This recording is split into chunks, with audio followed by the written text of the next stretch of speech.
2018 March ਉਸ ਤੋਂ ਬਾਅਦ ਨਵੀਆਂ ਕਲੋਨੀਆਂ ਦੀ ਕੋਈ ਜਿਹੜੀਆਂ ਉਸਾਰ ਨਹੀਂ ਸਕਦੇ, ਕੱਟ ਨਹੀਂ ਸਕਦੇ, ਪਰ ਫਿਰ ਵੀ ਧੜਾ ਧੜ ਪੰਜਾਬ ਦੇ ਵਿੱਚ ਕਲੋਨੀਆਂ ਕੱਟੀਆਂ ਅਣਅਧਿਕਾਰਤ, ਜਿਨ੍ਹਾਂ ਤੇ ਉਸਾਰੀਆਂ ਵੀ ਹੋਈਆਂ, ਪਲਾਟ ਵੀ ਵਿਕੇ, ਸਾਰੇ ਕੁਝ ਹੁੰਦਾ ਰਿਹਾ। ਤੇ ਅੱਜ ਮੁੱਦਾ ਇਹ ਬਣ ਗਿਆ ਵੀ ਇਹ ਅਣਅਧਿਕਾਰਤ ਨੇ, ਨਜਾਇਜ਼ ਨੇ। ਕੀ ਸਿਰਫ ਕਲੋਨਾਈਜ਼ਰ ਜ਼ਿੰਮੇਵਾਰ ਹੈ? ਕੌਣ ਜ਼ਿੰਮੇਵਾਰ ਹੈ ਇਹਦੇ ਵਿੱਚ? ਤੇ ਅੱਜ ਇਹ ਸਾਰੇ ਕੰਮ ਠੱਪ ਹੋ ਗਏ। ਜਿਹੜੀਆਂ ਅਨਆਥੋਰਾਈਜ਼ਡ ਕਲੋਨੀਆਂ ਬਾਰੇ ਗੱਲ ਕਰ ਰਹੇ ਹੋ ਤੁਸੀਂ ਜੀ, ਇਹ ਜਿਹੜੇ ਵੀ ਡਿਪਾਰਟਮੈਂਟ ਹੈ, ਚਾਹੇ ਉਹ ਪੁੱਡਾ ਡਿਪਾਰਟਮੈਂਟ ਹੈ, ਚਾਹੇ ਕੋਈ ਹੋਰ ਕੰਸਰਨ ਡਿਪਾਰਟਮੈਂਟ ਹੈ, ਪੁੱਡਾ ਗਲਾਡਾ ਕਾਰਪੋਰੇਸ਼ਨ, ਗਲਾਡਾ ਵੀ ਆ ਗਈ, ਕਾਰਪੋਰੇਸ਼ਨ ਵੀ ਆ ਗਈ, ਜਿਨ੍ਹਾਂ ਦੀ ਵੀ ਸ਼ਮੂਲੀਅਤ ਦੇ ਵਿੱਚ ਹੈ, ਜਿਨ੍ਹਾਂ ਦੀ ਡਿਊਟੀ ਹੈ, ਉਹ ਸਾਰੇ ਵਿੱਚ ਆ ਗਏ ਜੀ। ਇਹ ਸਾਰੇ ਜ਼ਿੰਮੇਵਾਰ ਹੈ। ਕਲੋਨਾਈਜ਼ਰ ਤਾਂ ਬਾਅਦ ਦੇ ਵਿੱਚ ਜ਼ਿੰਮੇਵਾਰ ਹੈ। ਉਹਦਾ ਕੀ ਮਤਲਬ ਹੈ ਕਿ ਇਹਨਾਂ ਡਿਪਾਰਟਮੈਂਟਾਂ ਨੂੰ ਜਿਹੜੇ ਮੈਂ ਬੋਲ ਕੇ ਹਟਿਆ ਪਤਾ ਨਹੀਂ, ਪਤਾ ਹੈ ਉਹਨਾਂ ਨੂੰ, ਸਾਰਾ ਪਤਾ ਹੈ। ਉਹ ਸੋਚਦੇ ਹੈ ਕਿ ਇਹ ਕਿਸੇ ਤਰ੍ਹਾਂ ਡਿਵੈਲਪਮੈਂਟ ਕਰਨ ਕਲੋਨਾਈਜ਼ਰ, ਤੇ ਫਿਰ ਇਹਨਾਂ ਨੂੰ ਤੰਗ ਪਰੇਸ਼ਾਨ ਕੀਤਾ ਜਾਵੇ, ਫਿਰ ਸਾਡੇ ਵੀ ਘਰ ਭਰ ਜਾਣਗੇ। ਕਲੋਨੀ ਕੱਟੀ ਗਈ ਸਭ ਦੀਆਂ ਨਜ਼ਰਾਂ 'ਚ ਹੈ। ਹਾਂਜੀ ਬਿਲਕੁਲ। ਉਹ ਕਿਹੜਾ ਕੋਈ ਇਦਾਂ ਦੀ ਛੋਟੀ ਮੋਟੀ ਦੁਕਾਨ ਹੈ ਜੇਬ 'ਚ ਤਾਂ ਪੈਣੀ ਨਹੀਂ, ਉਹ ਸਭ ਕੱਟੀ ਦਿਖਦੀ ਹੈ। ਬਿਲਕੁਲ। ਤੁਸੀਂ ਕਹਿਣ ਦਾ ਮਤਲਬ ਇਹ ਹੈ ਕਰਕਰਾ ਸਾਹਿਬ ਵੀ ਜਾਂ ਤਾਂ ਉਹਨੂੰ ਉਸੇ ਟਾਈਮ ਰੋਕਿਆ ਜਾਵੇ। ਬਿਲਕੁਲ। ਜੇ ਉਹ ਬਣ ਗਈ, ਉਸਾਰੀ ਗਈ, ਉੱਥੇ ਸਭ ਕੁਝ ਹੋ ਗਿਆ, ਤਾਂ ਜ਼ਿੰਮੇਵਾਰ ਕੱਲਾ ਕਲੋਨਾਈਜ਼ਰ ਨਹੀਂ। ਇਹ ਜਿੰਨੇ ਵੀ ਆਫੀਸਰਸ ਹੈ, ਕੰਸਰਨਡ ਆਫੀਸਰ, ਤੁਸੀਂ ਉਹਨੇ ਬੋਲ ਕੇ ਹਟੇ ਹੋ, ਉਹਦੇ ਵਿੱਚ ਜੇਈ, ਐਕਸੀਅਨ, ਸਾਰੇ ਆਗੇ ਵਿੱਚ ਐਸਡੀਓ ਹੋ ਗਿਆ, ਸੀਏ, ਏਸੀ, ਲਾਸਟ ਤੱਕ ਹੋ ਗਿਆ ਜੀ। ਮੈਂ ਤਾਂ ਕਹਿਣਾ ਮੰਤਰੀ ਤੱਕ ਵੀ ਹੋ ਗਿਆ ਜੀ। ਇਸ ਡਿਪਾਰਟਮੈਂਟ ਦਾ ਜਿਹੜਾ ਮੰਤਰੀ ਆ ਉਹ ਵੀ ਵਿੱਚ ਹੀ ਆ ਗਿਆ। ਹੁਣ ਇਹ ਕੀ ਕਰਦੇ ਆ ਕਿ ਉੱਥੋਂ ਫਿਰ ਰਿਸ਼ਵਤਾਂ ਲੈਣ ਦੇ ਮਾਰੇ ਫਿਰ ਇਸ ਤਰ੍ਹਾਂ ਦੇ ਹਾਲਾਤ ਪੈਦਾ ਕਰਦੇ, ਮਤਲਬ ਪੈਸੇ ਲੈਣ ਦੇ ਮਾਰੇ। ਬਿਲਕੁਲ। ਜਿਹੜੀ ਜ਼ਿੰਮੇਵਾਰੀ ਤੁਸੀਂ ਕਹਿੰਦੇ ਹੋ ਕਲੋਨਾਈਜ਼ਰ ਦੀ ਜ਼ਿੰਮੇਵਾਰੀ ਆ, ਉਹਨੂੰ ਰੈਗੂਲਰ ਕਲਾਉਣ ਦੀ, ਜਾਂ ਅਣਅਧਿਕਾਰਤ ਕਲੋਨੀ ਕੱਟਤੀ ਉਹਨੂੰ ਮੁਜਰਮ ਬਣਾਤਾ, ਇਹ ਸਾਰੇ ਫਿਰ ਮੁਜਰਮ ਨਾਲ। ਇੱਥੇ ਮੈਂ ਤੁਹਾਨੂੰ ਰੋਕੂੰਗਾ ਇੱਕ ਗੱਲ ਤੇ, ਕਿ ਆਪਾਂ ਕਹਿਣੀ ਹੈ ਕਿ ਕਲੋਨਾਈਜ਼ਰ ਜਿਹੜਾ ਹੈ ਉਹ ਜ਼ਿੰਮੇਵਾਰ ਹੈ ਕਿਉਂਕਿ ਉਹਨੇ ਫਾਰਮੈਲਿਟੀ ਪੂਰੀ ਨਹੀਂ ਕੀਤੀਆਂ।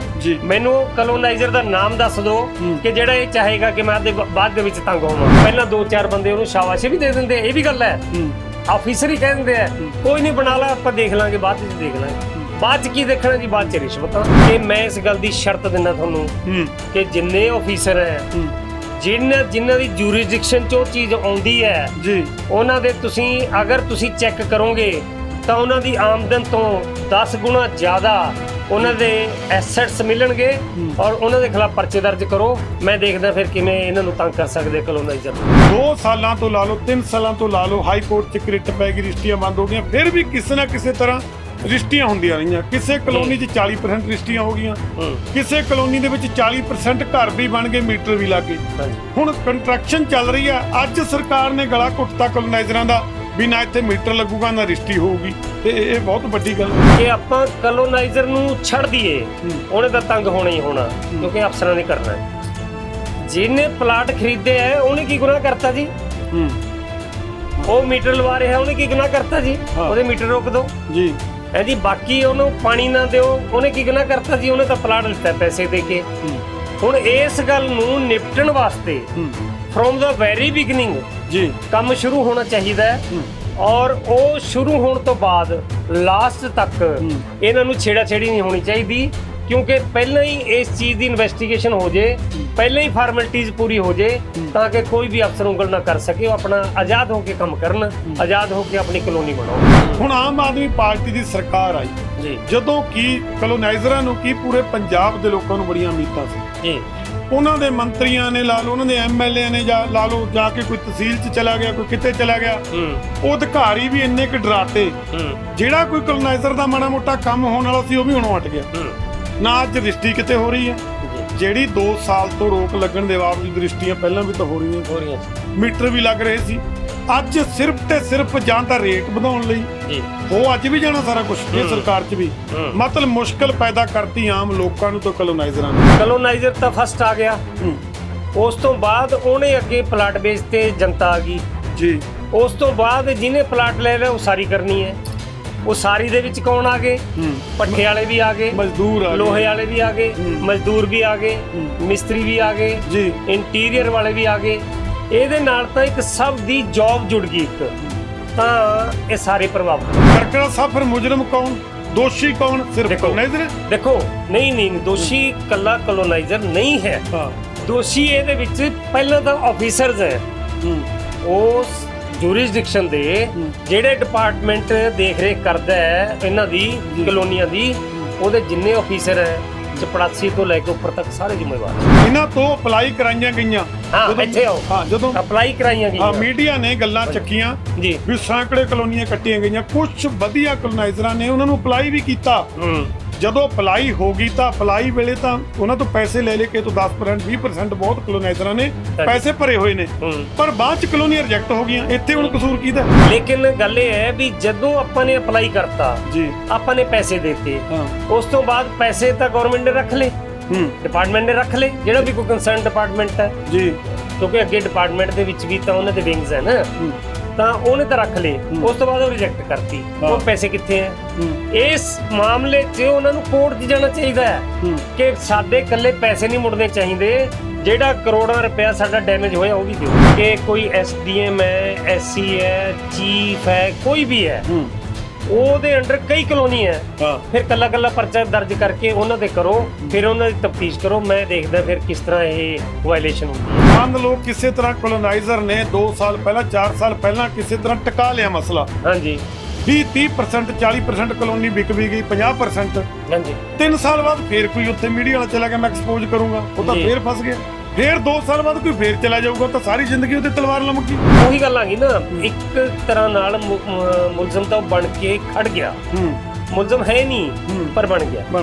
ਉਹ ਕਿਉਂ ਬਣ ਗਿਆ? ਕਿ ਉਹਦੀਆਂ ਕੁਝ ਕਮੀਆਂ, ਆਪਣੀਆਂ ਕਮੀਆਂ, ਉਹਦੇ ਕਰਕੇ ਬਣ ਗਿਆ। ਇਸ ਕਰਕੇ ਮੈਂ ਤਾਂ ਇਹੀ ਗੱਲ ਕਹੂੰਗਾ ਕਿ ਅਗਰ ਕੋਈ ਕਲੋਨੀ ਕੱਟਣੀ ਵੀ ਹੈ ਤਾਂ ਉਹਨੂੰ ਸਿਸਟਮੈਟਿਕਲੀ ਕੱਟੋ। ਸਤਿ ਸ੍ਰੀ ਅਕਾਲ ਜੀ, ਮੈਂ ਮੋਹਨ ਮਕਬੂਲ, ਤੁਸੀਂ ਦੇਖ ਰਹੇ ਹੋ ਸ਼ਬਦਾਂ ਦੀ ਤਾਕਤ ਦਾ ਐਵਨ ਮੀਡੀਆ। ਦੋਸਤੋ, ਗੱਲਬਾਤ ਕਰਾਂਗੇ ਅੱਜ ਅਸੀਂ ਜਿਹੜੇ ਕਾਰੋਬਾਰੀ ਨੇ, ਕਲੋਨਾਈਜ਼ਰ ਨੇ, ਉਹਨਾਂ ਦੇ ਬਾਰੇ 'ਚ ਜੋ ਪ੍ਰਾਪਰਟੀ ਦੇ ਨਾਲ ਜੁੜਿਆ ਹੋਇਆ ਮਸਲਾ ਹੈ। ਇਹ ਗੱਲ ਕਰਨੀ ਇਸ ਲਈ ਬਣਦੀ ਹੈ ਕਿਉਂਕਿ ਪੰਜਾਬ ਦੇ ਵਿੱਚ ਮਾਰਚ 2018 ਤੋਂ ਬਾਅਦ ਕੋਈ ਨਵੀਂ ਪਾਲਿਸੀ ਨਹੀਂ ਆਈ। ਜਿਹੜੀ ਪਾਲਿਸੀ ਮਾਰਚ 2018 ਤੋਂ ਪਹਿਲਾਂ ਦੀ ਹੈ, ਉਦੋਂ ਬਾਅਦ ਕੋਈ ਤੁਸੀਂ ਕਲੋਨੀ ਨਹੀਂ ਕੱਟ ਸਕਦੇ। ਪਰ ਧੜਾ ਧੜ ਪੰਜਾਬ ਦੇ ਵਿੱਚ ਕਲੋਨੀਆਂ ਕੱਟੀਆਂ ਵੀ ਗਈਆਂ, ਵਿਕਦੀਆਂ ਵੀ ਰਹੀਆਂ, ਮਕਾਨ ਵੀ ਬਣ ਗਏ, ਉਸਾਰੀਆਂ ਵੀ ਹੋ ਗਈਆਂ, ਸਾਰਾ ਕੁਝ ਹੋ ਗਿਆ। ਹੁਣ ਤੁਸੀਂ ਕਹੋਗੇ ਵੀ ਨਵੀਂ ਕੀ ਗੱਲ ਆ? ਅੱਜ ਅਸੀਂ ਇਹ ਮਸਲੇ ਨੂੰ ਲੈ ਕੇ ਬੈਠੇ ਹਾਂ। ਨਵਾਂ ਇਹ ਹੈ ਵੀ ਪਿਛਲੇ ਦਿਨਾਂ ਤੋਂ ਜਦੋਂ ਸਰਕਾਰ ਚੇਂਜ ਹੋਈ ਹੈ, ਉਸ ਤੋਂ ਬਾਅਦ ਨਾ ਤਾਂ ਕੋਈ ਰਜਿਸਟਰੀ ਹੋ ਰਹੀ ਹੈ ਉਹਨਾਂ ਕਲੋਨੀਆਂ ਦੇ ਵਿੱਚ, ਤੇ ਨਾ ਹੀ ਮੀਟਰ ਲੱਗ ਰਹੇ ਨੇ। ਉਸ ਤੋਂ ਪਹਿਲਾਂ ਸਾਰਾ ਹੀ ਕੁਝ ਹੁੰਦਾ ਸੀ। ਉਹ ਕਿਵੇਂ ਹੋ ਗਿਆ? ਕੌਣ ਜ਼ਿੰਮੇਵਾਰ ਹੈ? ਕੀ ਸਿਰਫ ਕਲੋਨਾਈਜ਼ਰ ਜ਼ਿੰਮੇਵਾਰ ਨੇ? ਇਸ ਪੂਰੇ ਮਸਲੇ ਦੇ ਉੱਤੇ ਗੱਲਬਾਤ ਕਰਨ ਲਈ ਸਾਡੇ ਨਾਲ ਸੀਨੀਅਰ ਐਡਵੋਕੇਟ ਸ੍ਰੀ ਸਤੀਸ਼ ਕਰਕਰਾ ਜੀ ਨਾਲ ਜੁੜੇ ਨੇ। ਇਸ ਪੂਰੇ ਮਸਲੇ ਤੇ ਗੱਲਬਾਤ ਕਰਾਂਗੇ। ਸਭ ਤੋਂ ਪਹਿਲਾਂ ਸਵਾਗਤ ਹੈ ਸਰ। ਥੈਂਕ ਯੂ ਮੋਹਨ ਮਕਬੂਲ ਜੀ। ਸਰ, ਜਿਸ ਤਰ੍ਹਾਂ ਤੁਸੀਂ ਸਮਝ ਹੀ ਗਏ ਹੋ, ਸੁਣੀ ਲਿਆ ਵੀ 2018 ਮਾਰਚ ਜੀ, ਉਸ ਤੋਂ ਬਾਅਦ ਨਵੀਆਂ ਕਲੋਨੀਆਂ ਦੀ ਕੋਈ ਜਿਹੜੀਆਂ ਉਸਾਰ ਨਹੀਂ ਸਕਦੇ, ਕੱਟ ਨਹੀਂ ਸਕਦੇ, ਪਰ ਫਿਰ ਵੀ ਧੜਾ ਧੜ ਪੰਜਾਬ ਦੇ ਵਿੱਚ ਕਲੋਨੀਆਂ ਕੱਟੀਆਂ ਅਣਅਧਿਕਾਰਤ, ਜਿਨ੍ਹਾਂ ਤੇ ਉਸਾਰੀਆਂ ਵੀ ਹੋਈਆਂ, ਪਲਾਟ ਵੀ ਵਿਕੇ, ਸਾਰੇ ਕੁਝ ਹੁੰਦਾ ਰਿਹਾ। ਤੇ ਅੱਜ ਮੁੱਦਾ ਇਹ ਬਣ ਗਿਆ ਵੀ ਇਹ ਅਣਅਧਿਕਾਰਤ ਨੇ, ਨਜਾਇਜ਼ ਨੇ। ਕੀ ਸਿਰਫ ਕਲੋਨਾਈਜ਼ਰ ਜ਼ਿੰਮੇਵਾਰ ਹੈ? ਕੌਣ ਜ਼ਿੰਮੇਵਾਰ ਹੈ ਇਹਦੇ ਵਿੱਚ? ਤੇ ਅੱਜ ਇਹ ਸਾਰੇ ਕੰਮ ਠੱਪ ਹੋ ਗਿਆ। ਮਕਬੂਲ ਜੀ, ਇਸ ਤਰ੍ਹਾਂ ਹੈ ਕਿ ਜਿਹੜੀਆਂ ਅਨਆਥੋਰਾਈਜ਼ਡ ਕਲੋਨੀਆਂ ਬਾਰੇ ਗੱਲ ਕਰ ਰਹੇ ਹੋ ਤੁਸੀਂ ਜੀ, ਇਹ ਜਿਹੜੇ ਵੀ ਡਿਪਾਰਟਮੈਂਟ ਹੈ, ਚਾਹੇ ਉਹ ਪੁੱਡਾ ਡਿਪਾਰਟਮੈਂਟ ਹੈ, ਚਾਹੇ ਕੋਈ ਹੋਰ ਕੰਸਰਨ ਡਿਪਾਰਟਮੈਂਟ ਹੈ, ਪੁੱਡਾ, ਗਲਾਡਾ ਕਾਰਪੋਰੇਸ਼ਨ, ਗਲਾਡਾ ਵੀ ਆ ਗਈ, ਕਾਰਪੋਰੇਸ਼ਨ ਵੀ ਆ ਗਈ, ਜਿਨ੍ਹਾਂ ਦੀ ਵੀ ਸ਼ਮੂਲੀਅਤ ਦੇ ਵਿੱਚ ਹੈ, ਜਿਨ੍ਹਾਂ ਦੀ ਡਿਊਟੀ ਹੈ, ਉਹ ਸਾਰੇ ਵਿੱਚ ਆ ਗਏ ਜੀ। ਇਹ ਸਾਰੇ ਜ਼ਿੰਮੇਵਾਰ ਹੈ। ਕਲੋਨਾਈਜ਼ਰ ਤਾਂ ਬਾਅਦ ਦੇ ਵਿੱਚ ਜ਼ਿੰਮੇਵਾਰ ਹੈ।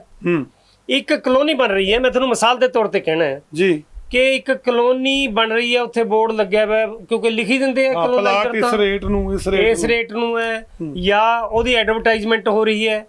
ਤੁਹਾਡਾ ਕੀ ਮਤਲਬ ਹੈ ਕਿ ਇਹਨਾਂ ਡਿਪਾਰਟਮੈਂਟਾਂ ਨੂੰ, ਜਿਹੜੇ ਮੈਂ ਬੋਲ ਕੇ ਹਟਿਆ, ਪਤਾ ਨਹੀਂ? ਪਤਾ ਹੈ ਉਹਨਾਂ ਨੂੰ, ਸਾਰਾ ਪਤਾ ਹੈ। ਉਹ ਸੋਚਦੇ ਹੈ ਕਿ ਇਹ ਕਿਸੇ ਤਰ੍ਹਾਂ ਡਿਵੈਲਪਮੈਂਟ ਕਰਨ ਕਲੋਨਾਈਜ਼ਰ, ਤੇ ਫਿਰ ਇਹਨਾਂ ਨੂੰ ਤੰਗ ਪਰੇਸ਼ਾਨ ਕੀਤਾ ਜਾਵੇ, ਫਿਰ ਸਾਡੇ ਵੀ ਘਰ ਭਰ ਜਾਣਗੇ।